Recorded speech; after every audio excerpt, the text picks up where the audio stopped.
I think that algae are a very good opportunity for many sites in the world where natural products are limited to the sun and water from the sea, so salty water, and crop lands is limited. So this is a good opportunity because algae can grow much better than crops and produce a lot of biomass just based on CO2 and sun and water. So this is the basic of that. Now, to make it productive, you have to invest and to domesticate the algae. This is make an alternative to the oil industry that has been developed in the past year when the oil was very abundant. Even now, algae can do things that the oil industry cannot do.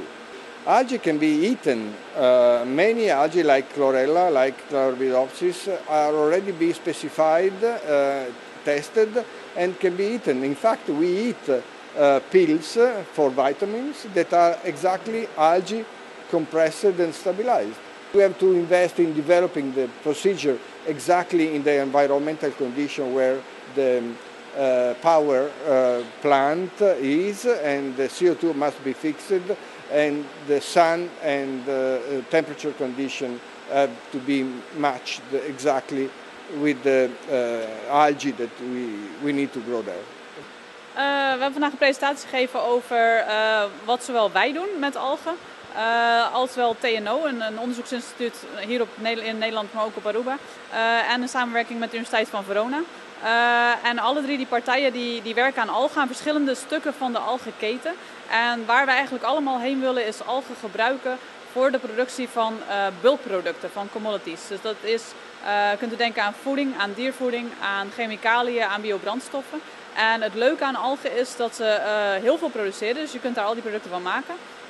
Ze kunnen ook heel mooi geïntegreerd worden met allerlei stromen. Dus bijvoorbeeld op Aruba is heel veel licht. Er kunnen heel veel algen op groeien. Tegelijkertijd kan het geïntegreerd worden met mogelijk een CO2-afvang van een grote raffinagepraktijk op Aruba. Dus daar zijn we aan het kijken, hoe kunnen we nou zo'n proces neerzetten? Hoe kunnen we daarin samenwerken en het mooiste proces neerzetten? Wij zijn een onderzoeksgroep, dus het Wageningen UUR, Universiteit en Research Center.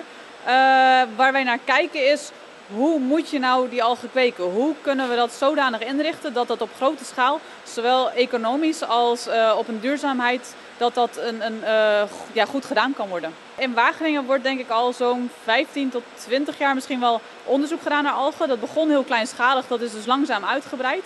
En momenteel denken wij dat we steeds beter ook echt betrouwbare data kunnen genereren die ons kunnen voorspellen hoe duur het bijvoorbeeld is om algen te kweken op 100 hectare schaal. 100 hectare schaal bestaat nog niet in de wereld, maar wij kunnen al wel steeds beter, hebben wij data die ook echt te vertalen zijn naar die grote schaal, in plaats van echt nog heel klein in het lab.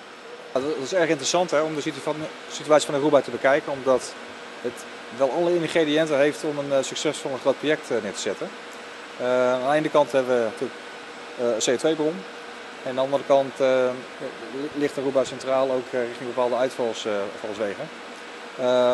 Veel zout water en genoeg grond om daar eigenlijk algen op te kweken. Maar dan echt op commerciële aard. Dus dat daar daadwerkelijk ook producten uitkomen die gewoon goed te vermarkten zijn en waardoor het zichzelf kan bedruipen. Het zonlicht is natuurlijk erg belangrijk daarin.